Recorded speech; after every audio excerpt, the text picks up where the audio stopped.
Во името на Отца и Сина и Светиот Дух. Амин. Возлюбени во Христа Бога, браќа и сестри, Бог се јави. Вистина се јави. Бог се јави. Вистина се јави. Бог се јави. Вистина се јави. И ни ја донесе радоста што денес славениот свет, славен пророк,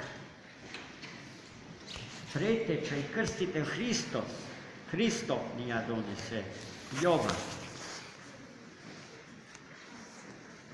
кој што во првата средба со Христа Господа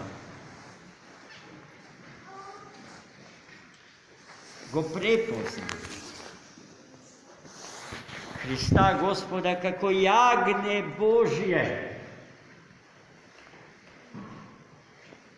кое што не знае за грев, но ги зема гревовите на сите луѓе на себе.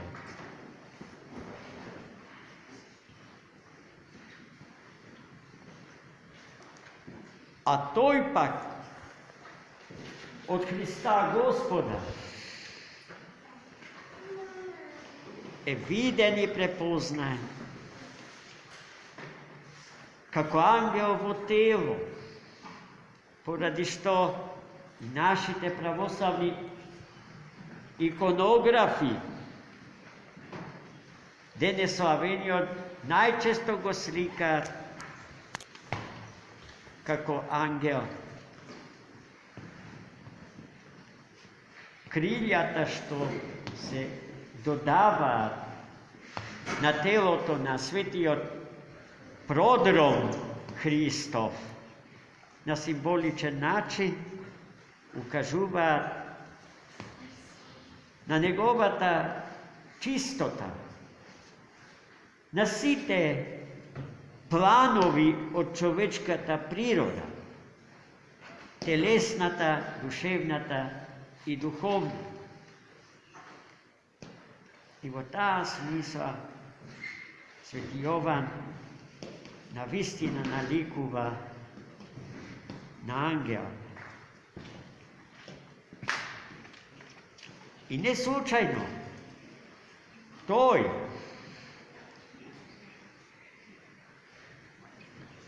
е човекот за кој што и старозаветните пророци зборува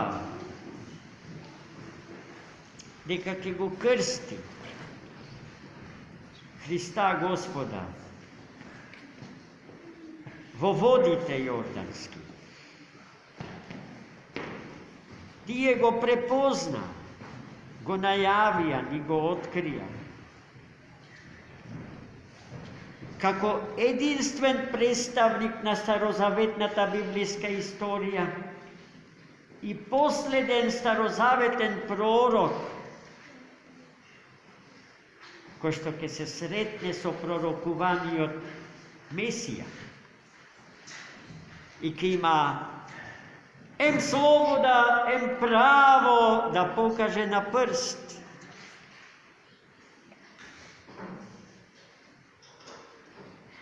и да го крсти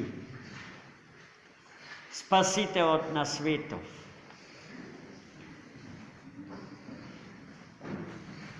Свети Јован Крстител во таа смисла е мостот со кој што се премостува историскиот јаз помеѓу Стариот Завет и Новиот Завет.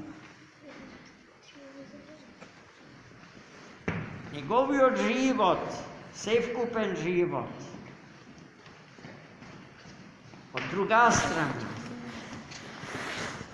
ја открива природата на монашкиот живот, за кој што Стариот Завет не знае, не го познава и не го благословува. Сетете се на повеста на Богородица Мајка, која што svoj zavet da žive bezbračno.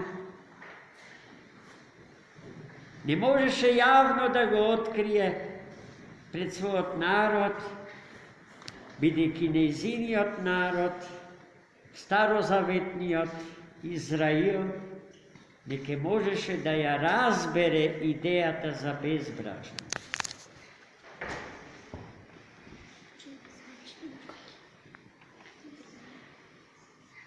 А денес Словенија, како и малечкиот Христос, го избегна колежот на витлеемските отрочини, така што мајка му го одведе во пустиња. И таа таму наскоро умре. А малечкиот Јован растеше чуван од светите ангели во секоја чистота и благочестие, облечен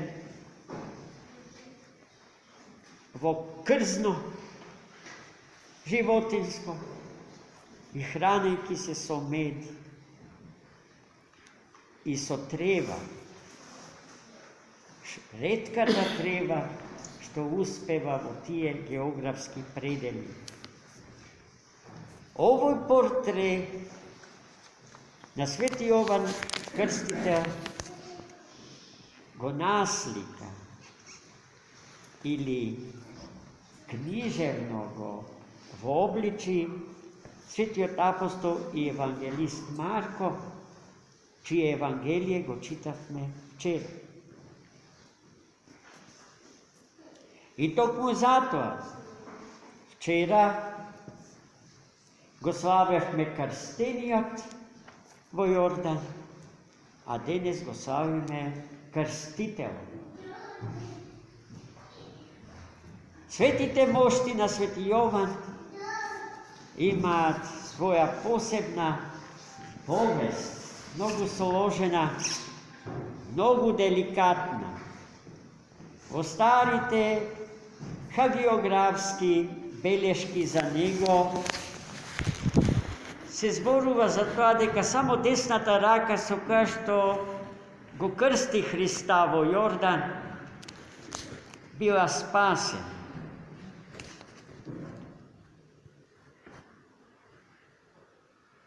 Била пренесена во Антиохија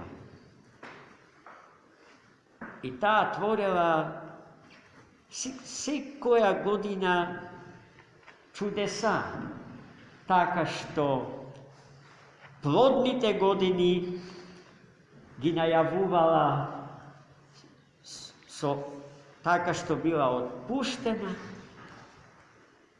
а постните, сиромашните години така што се собира. Долги векови трагата за тесната рака на Светиот Крстител беше изгубена, секаква трага, секакво знаење за неја. А денеска знаеме дека таа е сочувана и спасена и се чува во светата монашка обител во градот Цетиње во Црна Гора.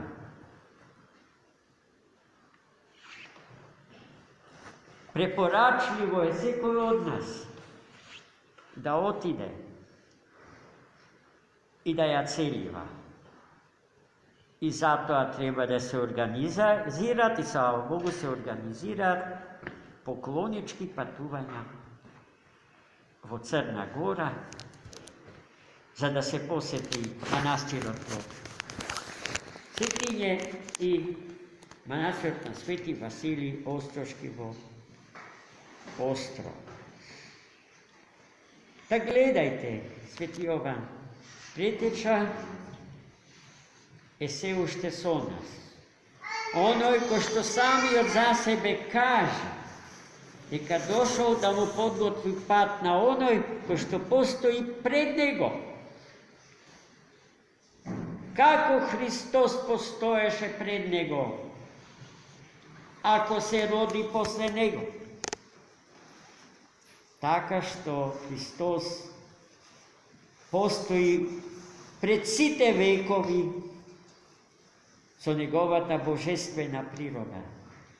Логосот Божи како единороден син на Отецот. Му сопостои на Отецот, а тоа значи нема време кога го нема. Ниту има почеток, ниту има крај. Но тој доаѓа на вистина после Светиот Претеча и Светиот Претеча го најавува доаѓањето на оној кој што од секогаш го има, откако тој, Логосот Божи, единородниот син на Отецот, ја прими природата наша, природата на човек.